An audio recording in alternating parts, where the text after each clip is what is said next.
listening to The Secrets of Star Trek, where we discuss the hidden layers and deeper meanings found in all the Star Trek TV series, movies, and more.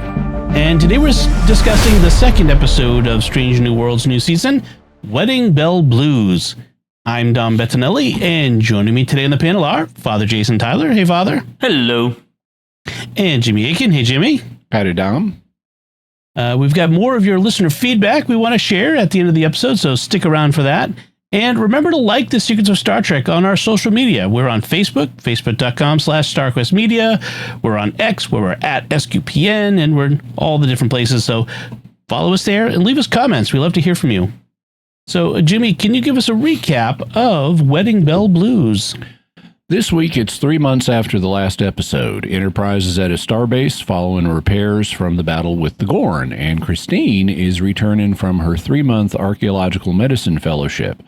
She brings with her Dr. Roger Corby, with whom she is now romantically involved. But without using his name, the trickster Trelane shows up on the ship and offers to give Spock what he wants. This leads to everyone living out a delusion where Spock and Christine are getting married. All except for Roger Corby, who remembers what really happened, and he talks to Spock about it, which makes Spock so mad that he sucker punches Roger. And in that moment, Spock remembers too. They then try to wake everybody else up from the delusion, but they don't succeed. They suspect that it requires a powerful emotion like love to break free of the spell.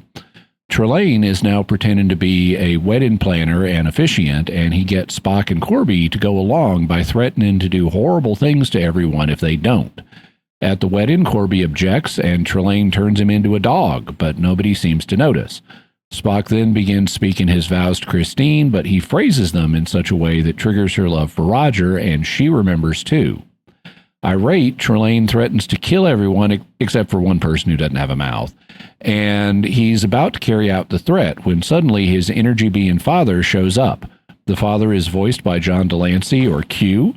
He scolds Trelane and gets Trelane to undo the delusion, after which they leave.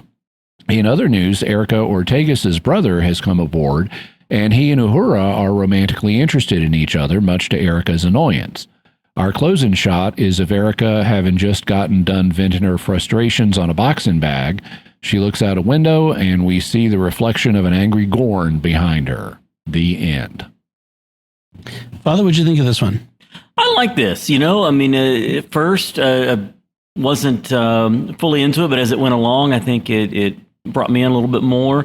I liked the Trelane character. I've long had the theory, as many other fans have, that Trelane was a Q. And I actually kind of have mixed feelings, though, about this sort of being, made more explicit here, because there was always kind of a part of me that enjoyed the mystery, the is he or is he not factor, and the fact that they've kind of come out and said, yep, he's a Q, and here's this connection, has taken some of that away. Maybe not fully, because they don't, I don't know if they actually name him here, but nope. So I guess there's a little bit of doubt that could still be in there. But overall, it's still a very a fun episode, I think. How about you, Jimmy? I liked it. I didn't mind them identifying Trelane as a Q. I thought that was fine because that's the category he clearly fit in the best. And I like the idea of we've had encounters with the Q before. They name themselves in Encounter at Farpoint. We just didn't know what they were, and so they're more of a mystery, but then we later learn more about them. I thought all that was fine. And they did leave enough ambiguity, both because they don't name Trelane and they don't name his father as a Q, so if you wanted, you could just say, well, it's John Delancey doing the voice, but that doesn't prove it. On the other hand, if you're okay with it, you can just accept it as, okay, he's a Q. He's, in fact, a child of the Q we're familiar with. But there was a number of good things in here. I won't spoil them all because I know we're going to go through the episode step by step. But I enjoyed this episode. Speaking of whether it's Trelane and Q, Akiva Goldsman, the producer, did say in an interview that, from his point of view, it is. So you take that for what it's worth. Unless it's said on screen, it's not necessarily so, but the producer deems it to be that way. So I like it. They seem to be in this mode of alternating heavy episodes and light episodes with Strange New Worlds, and this is definitely a lighter episode. It's got its elements, but it's a fun episode, and I like that. I like that Discovery just seems so heavy all the time. Unrelievedly so, and that was part of the problem. It just seemed like one emotional heavyweight moment to another, whereas at least they should break it up by letting Harry Mudd kill everybody once in a while. yes, they did occasionally. Yeah, they did occasionally give us some lighter moments. Yeah. Whereas this one, I like this alternating beats, so that's actually kind of nice. So it's Federation Day. We've last heard about Federation Day in Picard, the last season of Picard. Actually, that was Frontier Day. I looked that up. It wasn't because that was my first thought too. Was didn't they just do Federation Day in season 3 of Picard? But I looked it up and it was Frontier Day. Oh, so what makes Frontier Day different? That's interesting. I don't know. Yeah. So Federation Day is the anniversary of the founding of the Federation. Mm-hmm. Frontier Day was like the anniversary of the launch of the NX-01 or something, wasn't it? Could be. Yeah. Maybe. So this is 100 years. It's the centennial. So it's 100 years from the last episode of Enterprise. Let's not dwell too much on that. But that's the frame. It's not really important because it's just the excuse for why they initially are having a party. And Spock's all excited. Christine's coming back. They're on a break.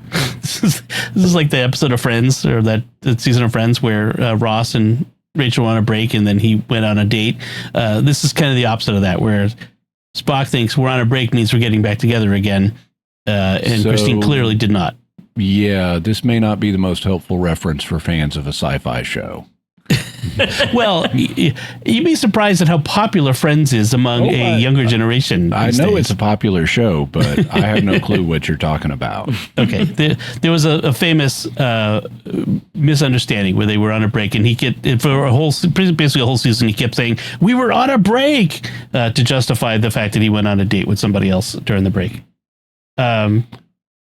I didn't notice that. What I noticed is Spock's, Uhura's, and Chapel's hair is all messier this season now. Is it? Yeah, they used the 3-month gap. Spock has messier hair. Uhura has messier, longer hair. And Chapel's hair is longer and messier, too. So people let their hair grow in that 3 months. I did notice that longer hair, different hairdos, definitely. La'an has changed, too. She is not as severe. Yeah, and I kind of like that. I felt like she was pretty severe earlier. Yeah. Spock comments on it and kind of says that, now that the Gorn are in hibernation, she's sort of relaxed some. It kind of feels like how Worf changed over time in TNG. He got less stiff and rigid. And speaking of getting less stiff and rigid, Spock's been working on that because in anticipation of Nurse Chapel coming back from her fellowship, he's been having La'an give him dancing lessons. Yeah. And so she's been telling him, you're too stiff, you need to loosen up. And I understand this. I've mastered a lot of forms of dancing, and I remember once when I was taking classes in round dancing, which is basically ballroom dancing with verbal choreography. Mm-hmm. I was, my round dance instructor was telling me, look, you're doing all the moves technically proficiently, but you dance like a lumberjack. And at the time I had a lot more weight than I do now. And I said, hello, I am a lumberjack. You should be glad I'm dancing them technically proficiently, regardless of how graceful I am in doing them. That's funny.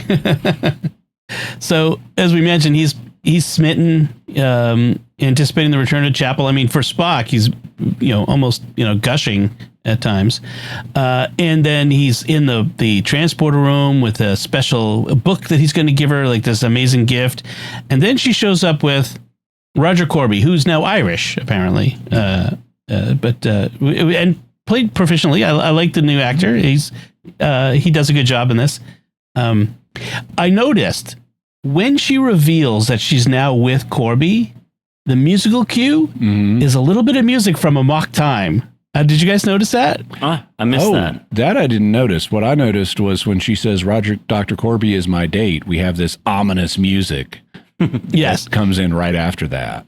It's that music that during the Kirk-Spock fight. So it kind of, this idea that Spock is now, he's got a rival alert. for affections. Yeah. So I thought that was a brilliant little bit of musical notation in there. That was fun. I like when they do that.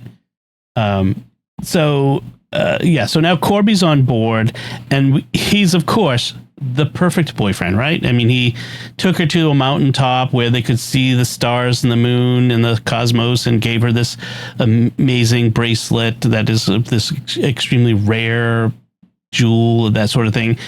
And poor Spock is just like, how do I compete? He is all things better than me.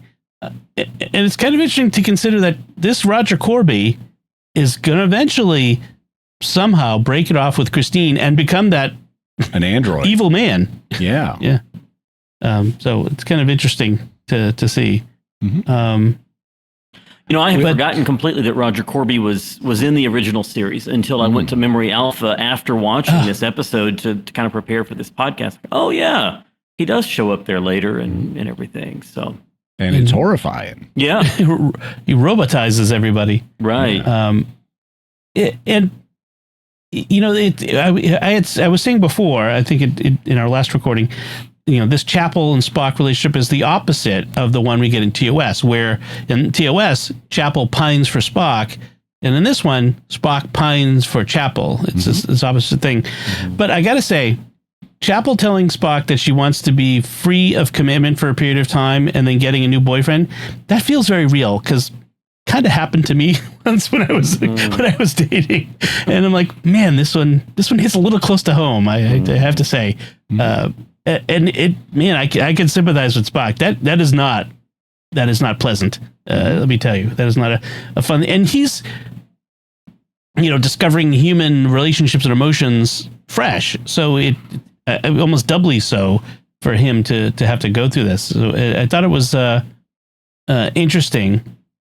And because they create this intense moment, that's the moment Trelane, let's just call him Trelane, hooks onto, and makes the pivot of this episode by showing up as a Vulcan bartender and granting Spock his wish. I mean, sort of a wish fulfillment. Yeah. Now, for people who haven't seen this, he shows Spock the way they handle Trelane and the way they handle him not being recognized by crew members in the Squire of Gothos episode later is he's not appearing to them as a human. We see him as a human, and it's very obvious he's Trelane, and he talks like him and he acts like him and stuff. But when Spock initially sees him, he sees him as a Vulcan. And later, when he's pretending to be an Andorian wedding planner, other people are seeing him as an Andorian. Right. We only get glimpses of him as a Vulcan and as an Andorian, and the rest of the time he's appearing to us as a human. But we're given to understand that's not what the characters are seeing. They're seeing either a Vulcan or an Andorian in front of them. Right. And I got to say the actor was Michael Strong. That was Corby. The actor here is Rhys Darby, taking over the role from William Campbell, and man, he does such a good job of recalling that. I mean, it's Trelane without them ever saying it's Trelane, and that's well done. We also get some new characters in this episode. We meet Erica's brother Beto Ortegas, who is also in beginning a romantic relationship with Uhura, much to Erica's annoyance. Also, and he's a documentary filmmaker, right? I think that's why he's there. Yeah. We also have Instant V Vendor has now joined the medical staff as a nurse. They actually don't use this character's name, but it's apparently Ensign Gamble. But when you look at him, I mean, man, he's Instant V Vendor from Doctor Who. He's even got the same haircut with the dreadlocks pulled up in the man bun. And it's not the same actor, but he looks like Instant V Vendor. And he's going to be sticking around because they give him, he's apparently been a fill-in for Nurse Chapel while she was on the fellowship. And but Dr. Mbenga has asked for him to be permanently assigned to Enterprise sickbay. Right. And then at the end of the episode, we get another new character who hadn't appeared again yet as of the 4th episode, which is as far as I've seen. But we have a 3-armed Edosian bartender. And this is based on the Edosian race, who are 3-armed. And they first appeared in the animated series where one of the bridge crew, one of the navigators, was an Edosian named Erix. And he had his 3rd arm was like in the center of the front of his chest. Mm-hmm. But for this bartender, they've given her 3rd arm on her back, which I think actually works better and visually. It's I guess you could say maybe men have their arm on their front and women have their arm on their back or something, or it may be differentiated some other way. But Captain Pike offers her a regular position on the Enterprise. So I guess she's going to be our new Guinan. Right. Yeah, they really gave her a personality in this one, which I thought was interesting. I was wondering what the aim was going to be, because they spent some time on her, which is interesting. They did. And they showed her shaking up drinks and tossing them and catching them with her 3rd arm on her back and stuff. And she was an interesting character. So I'm looking forward to having her around. Someone else who's still around is Captain Patel. She's been recovering aboard Enterprise from her Gorn infection, or whatever you want to call it, the parasitic infection. And she's presumably leaving because she's getting a new ship. She's got her pick of ships, apparently. Losing her last one did not harm her career, I think. And so we have this. We actually have a scene between her and Pike where Pike actually says, he builds on last episode where he talks about it, praying. He said this is where he says he was an altar boy as a boy. So interesting. They also hang a lantern on something in this scene where Battelle is discovering if Pike moves into her quarters, where's he going to put all his hair products? I love that they've made this a thing. Just like the Pike's hair is great. So once Trelane switches reality, we have this wedding that's being planned, and we have the wedding rehearsal, and we find out that Pike is going to be Spock's best man, and Corby is Christine's best man, which I think is maid of honor. And Trelane makes him wear a wreath of flowers on his head, and this awful powder blue tuxedo, which is just Trelane just doesn't like Corby for some reason. He's really attached himself to Spock's emotional response to Corby, so which is kind of funny. And the added insult to the injury of being the only one who remembers that reality has changed. And I can imagine, again, how hard that would be. I like how they go through different theories of what could explain this. Like, could this be a parallel universe, or all these different theories? At one point, Corby floats the idea that maybe his intellect is so advanced that he sees through the illusion that has trapped everybody else. And Spock has this great line. He says, "Doctor, if one of our intellects could bestow immunity, I'm confident it would not be yours." That was awesome. That was a burn. Yeah. We also get another lantern hanging instance later in the episode where Spock is talking to George Kirk, and he's trying to snap him out of it, seeing if he can promote a strong emotion like anger and snap him out. And he says to George, "You are sloppy, less intelligent than your brother, and no one likes your mustache." And it's like, wow, harsh. But unfortunately, it doesn't snap him out. Yeah. Well, Sam, in fact, right? Sam. Well, he's George Samuel Kirk. Yeah. Gotcha. Okay. Yeah, everyone calls him Sam. But yeah, no one does like his mustache. That's the funny thing. The fans hate the mustache. But because he had a mustache in that episode that we'll be talking about, after the season of Strange New Worlds, it's time shifting. because he had a mustache on his dead body. Because people never change their appearances. I mean, if you ever watch this, if you're ever reading a comic book and the superhero team visits from the future, they all have the same costumes they wear right now. Exactly. Well, I mean, we all. I'm assuming we've all had beards for a long, long time. So, yeah, mine is much longer than it used to be, though. That's true. There is another moment where Spock and Trelane are talking about Corby, and at the end, where Spock says, "Why did you do this?" And Trelane basically says, "Look at him. Spotted him digging in the dirt in the old homeworld," which is interesting. "He's just so handsome and smart and perfect. It's just annoying." And Spock agrees, "Yes, that does make perfect sense." That was another good dig. It also identifies, in principle, the planet that the Q come from, because they were honest with, like, Riker back at the beginning of Next Gen about, we used to be just like you and we developed up to this stage. So they would have some native homeworld in the material universe as well, and apparently Roger Corby's dug it up. Yeah.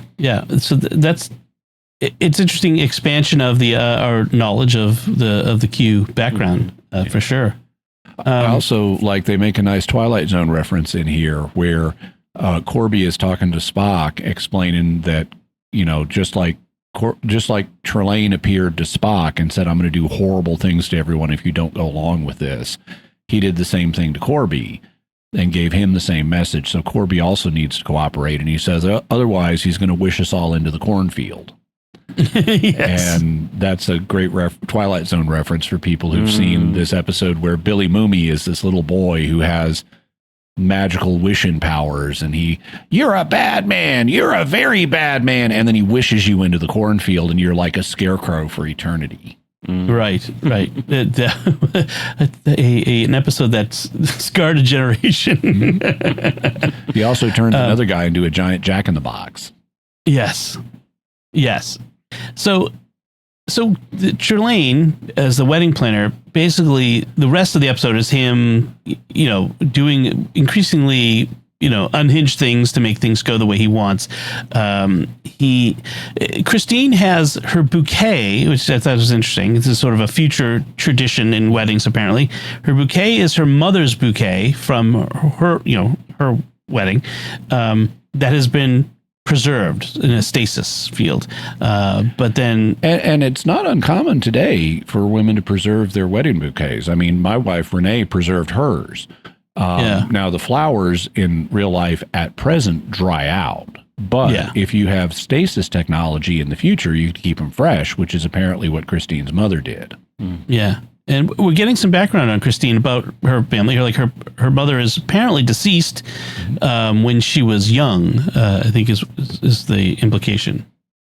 So that was interesting. Now, who sabotaged the flowers? Was it Corby trying to snap her out of it? I don't think so. I didn't get that. I thought it was, if anything, a surprise to everybody, including Trelane, and he then revived the flowers. Right. By the way, this is another thing that is based on an actual wedding custom, which is women in a family passing down their wedding rings. Right. Because Renee had that as well. She had inherited a wedding ring from her great-grandmother that became her wedding ring, and then when she passed on, that wedding ring was meant to go to another person and so forth. Right. So yeah, the interesting, the future customs, they kind of are different, but they're related. Yeah. Corby talks later about having tried to sabotage the wedding. Did he say something about maybe messing up the flowers as part of that? I thought that's what he said, or at least a strong implication. That he was responsible. It might have gone by fast. He does get turned into a bulldog at one point. I like how no one just notices. I mean, Scotty's holding his leash, and no one notices he's a bulldog now. Yeah, again, presumably Trelane messing with their minds, their perceptions.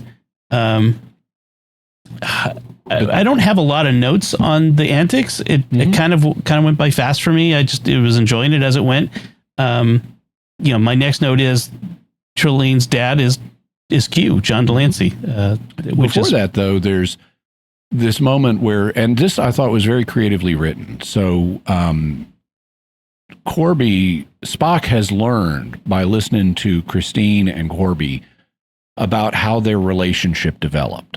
Yes. And he's got all these clues about things Corby did for Christine in the past. Mm-hmm. And then when it comes time to say their wedding vows, he's got the operating theory that it's love, because that's what he and Corby both had for Christine that allowed them to snap out of the illusion. Corby may not have ever been in it, but then when he provokes Spock by talking about how their relationship developed and Christine kissed me, Spock gets so mad. He sucker punches Corby. And if you don't know what's coming, it's a real surprise. But it's a moment where Spock's love for Christine has been aroused. And so now he's trying to snap Christine out of the illusion by the way he frames the wedding vows. And so as he goes through them, he seeds in the wedding vows that he's composed all this stuff that's designed to promote her affection for Corby. Like, for example, Corby had read her part of a poem by the Latin American poet Neruda, who's a real guy. And so Spock quotes from that poem and quotes the same part of the poem. And all of this stirs up Chapel's affections for Corby, and suddenly she remembers too. And then it becomes obvious to Trelane that things have been derailed, and he is so mad. And he decides he's going to go through on his threat to just kill everybody. And he says, "Prepare for a cavalcade of death," which I thought was a great way of phrasing it. But then he says, "I'm just going to kill you. I'm going to kill you. I'm going to kill you. I'm going to kill you. I'm going to kill you without about, no, wait, I like you. I'll let you live."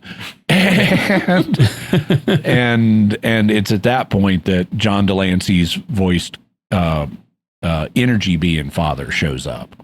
Right. Yeah. You know, would, under these circumstances, even now that reality's been shifted, would it have been a valid marriage? No, it wouldn't have been a valid marriage. There's no free consent. Yeah. So no, there's also another potential ground for invalidity, in particular because Spock is already aware of the truth.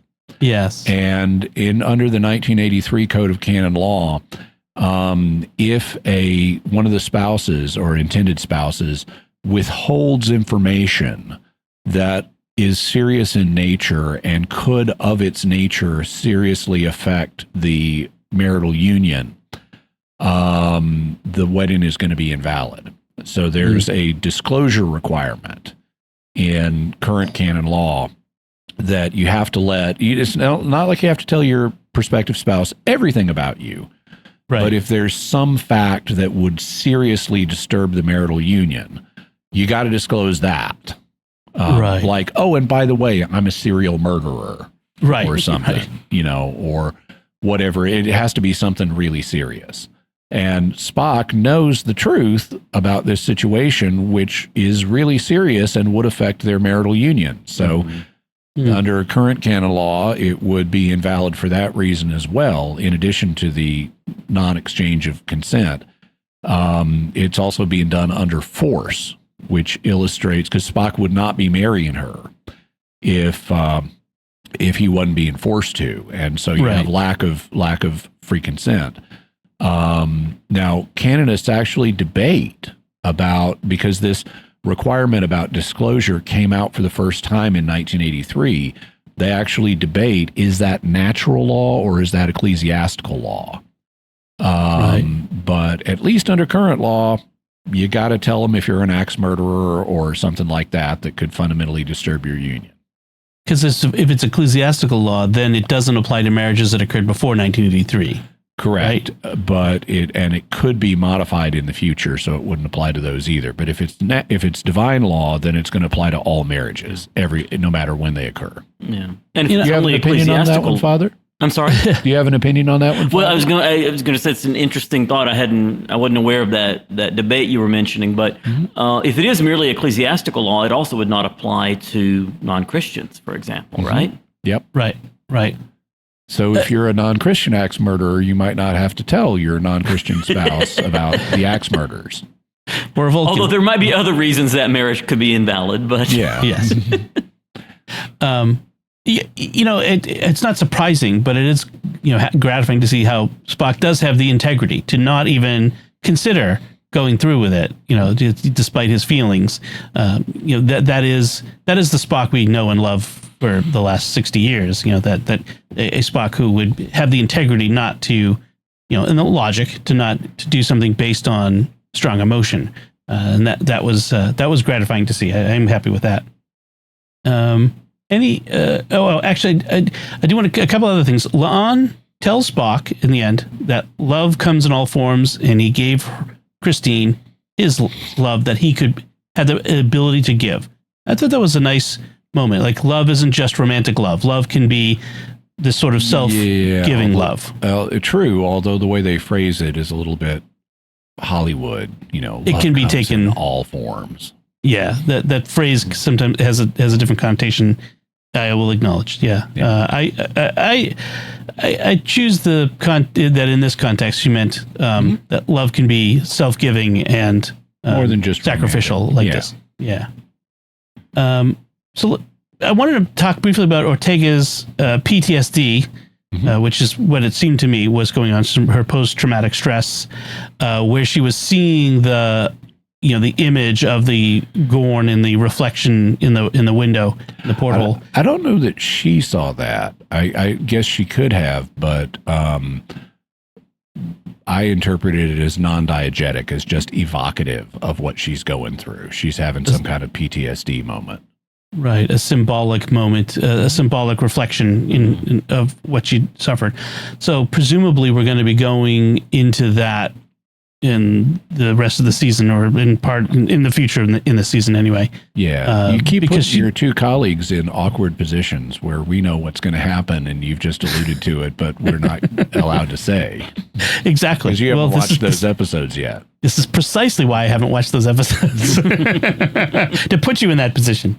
All right, so then I probably should leave that discussion to when those episodes come up. Any other notes on this one, Father? A couple of little things. When they get to the wedding itself and Pike is not presiding, that's an obvious break from what we've seen in other Star Trek weddings where the captain is normally presiding. And of course, it's all part of the situation Trelane has created, but it's also an interesting thing that the spell or whatever you want to call it that everyone's under doesn't seem to make anyone question, like, why is this bartender presiding at the wedding rather than the captain? The second thing I noted was there's one point when they're looking for Trelane, and the computer's able to locate an individual person. Say, hey, can you tell us where this unregistered guest is?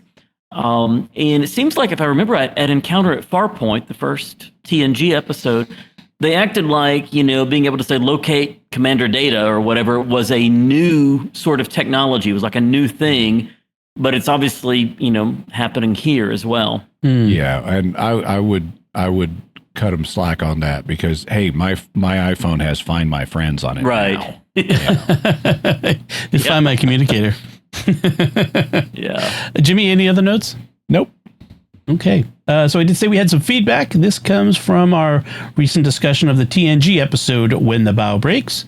Luis in Arizona writes, your comment regarding the kids learning calculus reminded me of a similar line from the cartoon series The Jetsons, where in one episode, Elroy walks across the screen holding a big sandwich while saying, after all, you can't expect a kid to learn 4th grade calculus on an empty stomach. I found that funny even as a kid. God bless, live long and prosper, and keep up the great work. I think you probably could start teaching calculus to a 4th grader. Probably. I mean, the concept is pretty simple. They need addition and multiplication and stuff to do calculus, but you could start introducing the concepts of calculus to them pretty early. That's a good point. All right, thanks for your feedback, Luis, and for everyone. We encourage lots of feedback, and we hopefully will get plenty of feedback on on Strange New Worlds. I'd really love to hear everyone's thoughts as we go along. So now we'd like to take a moment to thank our patrons who make it possible for us to create the Secrets of Star Trek, including David S., Janelle K., Tracy H., William S., not Shatner, and Judd E. Although we'd accept it, their generous donations at sqpn.com/give make it possible for us to continue the Secrets of Star Trek and all the shows at StarQuest. And you can join them by visiting sqpn.com/give. So that's it from us. Like I said, we'd love to hear what you think of Wedding Bell Blues. You can let us know by commenting on the show at sqpn.com/trek, our Facebook page, facebook.com/StarQuestMedia. Send an email to trek@sqpn.com. Visit our Discord community at sqpn.com/discord. And watch The Secrets of Star Trek on our YouTube channel at youtube.com/StarQuestMedia. We'll be back next time when we'll be discussing the next episode of Strange New Worlds, Shuttle to Kenfori. Until then, Father Jason Tyler, thank you for joining me and sharing The Secrets of Star Trek. Thanks, Tom. And Jimmy Akin, thank you as well. Thank you. Live long and prosper. And until then, I'll shuttle off to Buffalo. Or Kenfori. And once again, I'm Dom Bettinelli. Thank you for listening to The Secrets of Star Trek on StarQuest. And remember, the absence of a heart would be quite fatal.